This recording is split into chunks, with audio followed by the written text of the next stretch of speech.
With October being Mental Health Awareness Month, a lot still needs to be done to educate people about mental health and to reduce the stigma attached with mental illness. The World Health Organization says around 450 million people currently suffer from such conditions, placing mental disorders among the leading causes of ill health worldwide. According to well-known spiritual expert Brett Shuttleworth, self-awareness is the key to taking care of mental health and well-being. He joins us now via Skype this morning to share a bit more information on mental health. Brett, a very good morning to you. Thanks for joining us. Welcome to Morning Live. Thank you, Simbiwe. Thank you for having me on this important day. You know, World Mental Health Awareness Day is something that we need to take very seriously in our world today, especially with the conditions that we're going through. So thank you for having me. Yeah, I mean, it certainly is a very important topic and a discussion that I'm about to have with you, more especially because the main psychological impact is the elevated rates of distress, on people post the COVID-19. But first of all, do share with us the state of mental health in South Africa and beyond. Yeah, I think that currently the state of environment that we're in, and of course there's a lot of social pressures from all around every day, our daily living at the moment and beyond that. But I just want to share with you that I have first-hand experience of, and before I say this, everything that I share with you today is literally my humble opinion, right?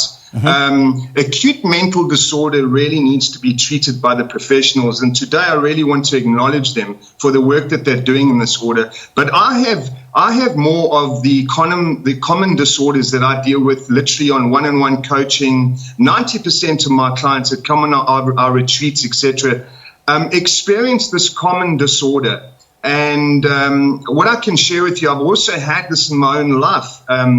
Anxiety, depression, stress, low self-esteem. These are all the things that start happening in our lives. And ultimately, for me, there's four things that we need to look at: prevention, mindfulness, food, and you become a product of your environment. These are non-conventional ways to overcome this disorder.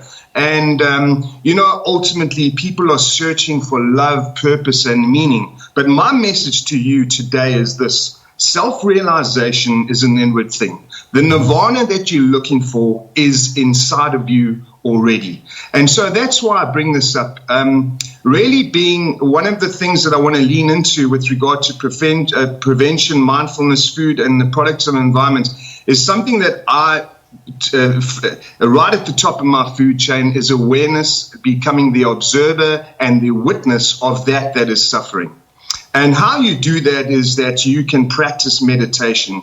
You can practice a soft yoga. Some of you don't feel like going to gym because it's uncomfortable. You might have put on weight.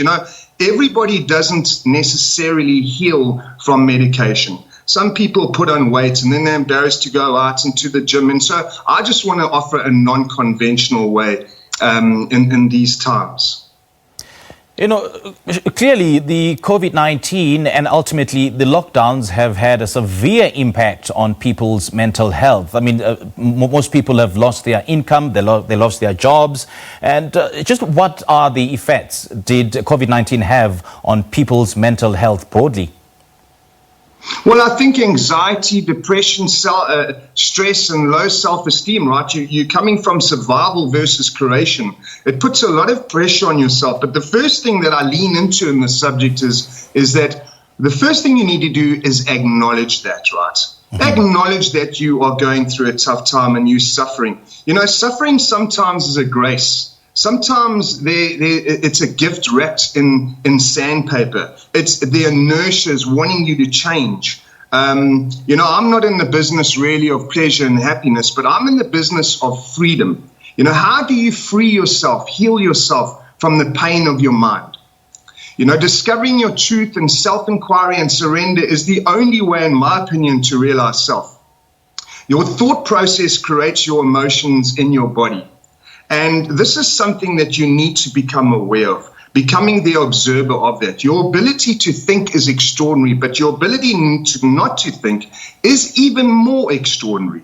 And today, that is what I share with people. It's becoming the discovering self. When you discover self, you will realize that you aren't these thoughts that sabotage you, that keep you small, that make assumptions, that do judgments. You start observing them, and when you start observing them, you own them and they don't own you anymore. There's a big shift. And as I shared with you, there are other common things. I mean, one of the big studies today is nutrition.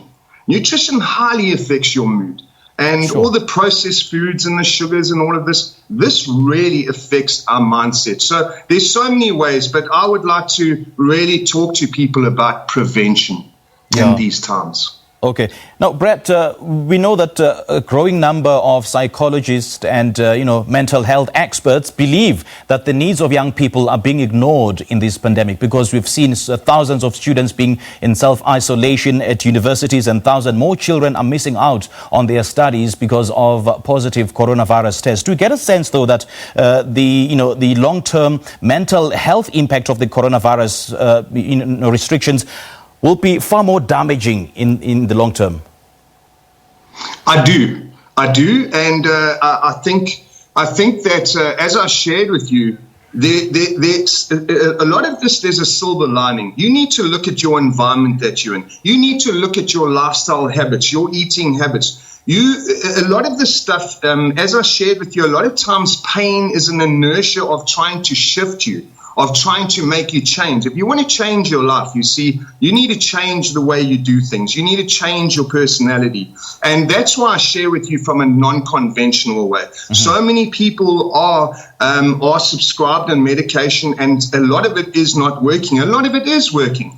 And as I shared with you at the top of the hour, I want to acknowledge the experts in this game. I'm just coming here with a different voice. I've had this experience myself, and what I shared with you today is a different shift of consciousness. It's a different way of dealing with this. So I would have a look at why these things are coming up. Maybe it's time for change in certain areas of your life.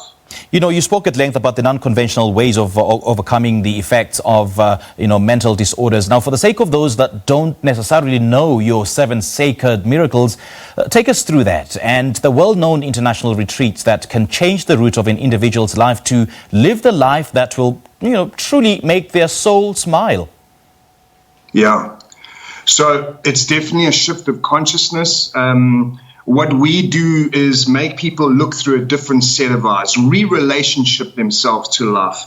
What the beautiful thing is, I'm actually here in South Africa. I reside in Indonesia, Bali at the moment. I host retreats all over the world every month. But we are coming back to South Africa on the 20th to the 22nd of November here in Cape Town. And then a week later, the 27th to the 29th of November in Pilanesberg. We are having a 3-day retreat where we tackle this head on.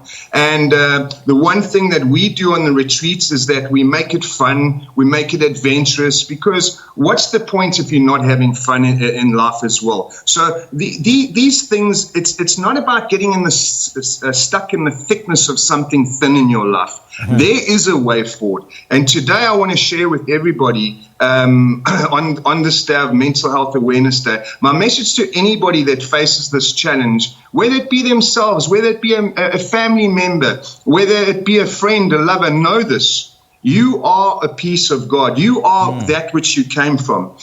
Since you must be like what you came from, you are lovable, you are worthy, and you are godlike. And I want to share with you today, I love you. The rest of South Africa love you. And what if it's true that we are divine love, and that is infinite?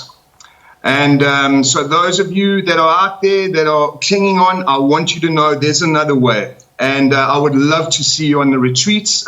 We've already, 20,000 people have already done this program. We're on about our 26 retreats around the world. So it's right on your doorstep. I cannot wait to meet any of you that are wanting to lean into this and live an optimal mind, body, and soul. Okay. All right. How do we get part of these retreats, Brett? Sure. You can contact me anywhere on social media on Brett Shuttleworth, but also on our email address, info@smilingsoulcreations.com.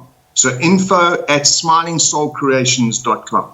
All right. Brett Shuttleworth, very profound words there. Thank you so much for sharing your thoughts with us. Thank you, and have a beautiful day. Thank you for having me. You too, man. Thank you. We just spoke to well-known spiritual expert Brett Shuttleworth, talking to us about how to better take care of ourselves and the importance of educating people on their mental health. We'll have your sports news in